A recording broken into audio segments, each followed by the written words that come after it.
you don't finish your rice, it would cry out of sadness. Oh. Hello everyone. Assalamualaikum warahmatullahi wabarakatuh. Have you guys ever heard of the popular folklore about the rice? It is always have been a part of our childhood.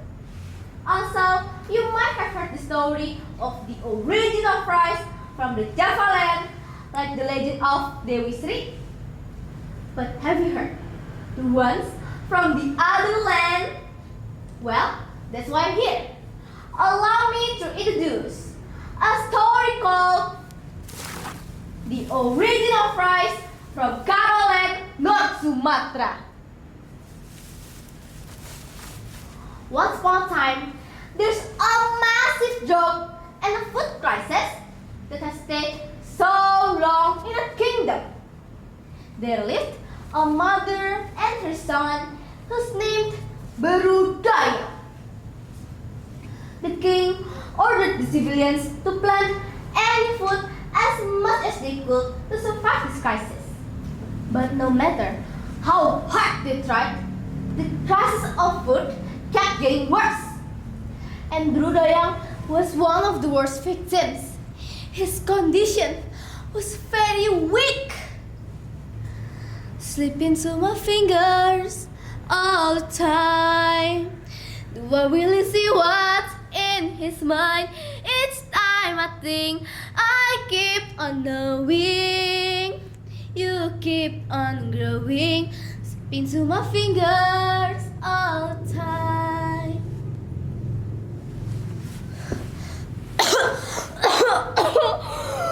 Mother, I want to stay a little longer. What could I do to change our land to be richer in food? Berudaya said in his critical condition. You're too weak, my dear. You have to prioritize your health first. God, please show your miracle. His mother replied to him. But even after his mother said that, Berudaya still insists to help the land. He helped some civilians to plant some food.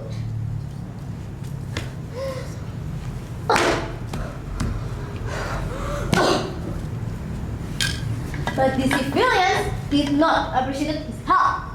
They underestimate him because of his sickness. Poor boy, a man said insultingly. And with Berudaya's severe illness, his body couldn't keep up any longer and eventually met his end. While his mother was still grieving over the loss of her son, the king had a strange dream about the young boy. But on the other hand, the kingdom still living in a dry land and the condition kept getting worse. More people have died day by day until one day the king announced an order based on his dream. We shall gather at Berudaya's grave. There should be a plan that could help us. The king announced an order. But unfortunately, many people believe it is such a nonsense to gather at someone's grave in this critical moment. Ridiculous! How could there be a magic plan that could help us from someone's grave? Such a nonsense! They said mockingly. There's only a few people who obey the king's command. And what a miracle! There is a plan looming on Berudaya's grave. Is that all? Rice? Prosper in our land? They said. While the civilians were surprised by the plan, they heard an echoing voice of Berudaya from the sky. Cool to feed me! I've sacrificed my human form and took the form of a rice. I will help you all to survive this crisis. The echoing voice said, and the people of the land did as he said. Come on, let's plant this rice as much as possible and spread it to the entire land, they said. And from those plants, they cooked the food they really liked. And ever since that, their land had never felt hungry anymore. That land could fill all their need of food. Thank you for your sacrifice, Guru Rayang. The people of the land appreciated his help.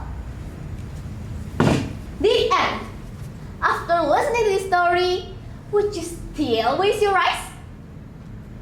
You better not, because the message we can take from this story is: be grateful, never waste or disrespect your food, and maintain harmony with nature.